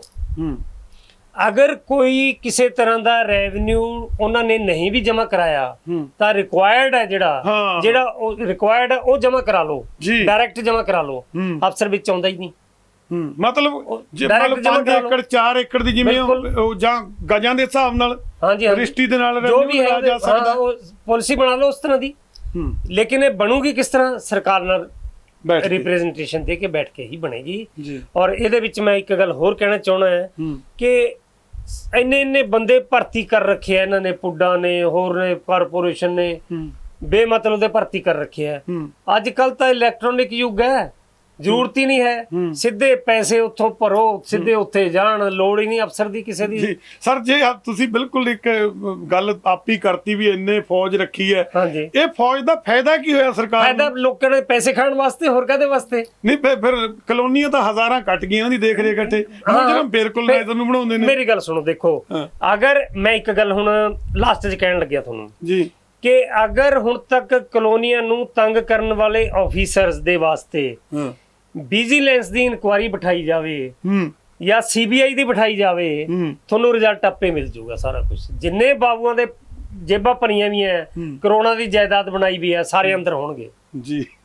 ਔਰ ਇਹ ਕਲੋਨਾਈਜ਼ਰ ਜਿਹੜੇ ਹੈ ਇਹ ਕੋਰਟ 'ਚ ਜਾ ਕੇ ਇਹ ਮੰਗ ਕਰ ਸਕਦੇ ਆ ਜੀ। ਮਤਲਬ ਕਲੋਨੀ ਚਾਹੇ ਅਣਅਧਿਕਾਰਤ ਕੱਟੀ ਹੈ, ਉਹ ਬਾਅਦ ਦੇ ਮੈਟਰ ਨੇ। ਬਿਲਕੁਲ। ਜੇ ਉਹ ਮੁਜਰਮ ਨੇ ਕਲੋਨੀ ਕੱਟ ਕੇ ਇੱਕ ਮੁਜਰਮ ਦੀ ਨਜ਼ਰ ਨਾਲ ਉਹਨੂੰ ਦੇਖਣ ਲੱਗੇ ਵੀ ਤੁਸੀਂ ਕਲੋਨੀ ਕੱਟਤੀ, ਤਾਂ ਸਾਰਾ ਡਿਪਾਰਟਮੈਂਟ ਉਹਨਾਂ ਦੇ ਨਾਲ। ਜੇ ਪਰਚਾ ਇੱਕ ਕਲੋਨਾਈਜ਼ਰ ਤੇ ਹੁੰਦਾ ਤਾਂ 100 ਪਰਚਾ ਨਾਲ ਅਧਿਕਾਰੀਆਂ ਸਾਰੇ ਹੀ ਹੋਣੇ ਚਾਹੀਦੇ, ਸਭ ਦੇ ਖਿਲਾਫ ਹੋਣੇ ਚਾਹੀਦੇ। ਕਰਕਾ ਸਾਹਿਬ, ਗੱਲਬਾਤ ਕਰਨ ਲਈ ਅੱਜ ਸਾਡੇ ਜੋ ਕਲੋਨਾਈਜ਼ਰ ਦੇਖ ਰਹੇ ਨੇ ਤੁਹਾਡਾ ਧੰਨਵਾਦ ਵੀ ਕਰਨਗੇ, ਅਸੀਂ ਵੀ ਸ਼ੁਕਰੀਆ ਕਰਦੇ ਤੁਹਾਨੂੰ। ਥੈਂਕ ਯੂ ਜੀ, ਤੁਹਾਡਾ ਬਹੁਤ ਬਹੁਤ ਸ਼ੁਕਰੀਆ ਜੀ।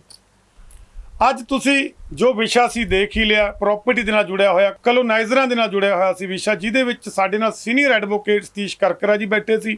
ਕਿਉਂਕਿ ਇੱਕ ਕਲੋਨੀ ਕੱਟ ਕੇ ਕਲੋਨਾਈਜ਼ਰ ਕਹਿੰਦੇ ਮੁਜਰਮ ਨਹੀਂ ਬਣ ਗਿਆ। ਜੇ ਉਹਨੂੰ ਤੁਸੀਂ ਮੁਜਰਮ ਕਹਿ ਰਹੇ ਹੋ, ਕਲੋਨੀ ਕੱਟਤੀ, ਨਜਾਇਜ਼ ਕੱਟਤੀ, ਤਾਂ ਉਹਦੇ ਨਾਲ ਸਾਰੇ ਅਧਿਕਾਰੀ ਮੁਜਰਮ ਬਣਦੇ ਆ।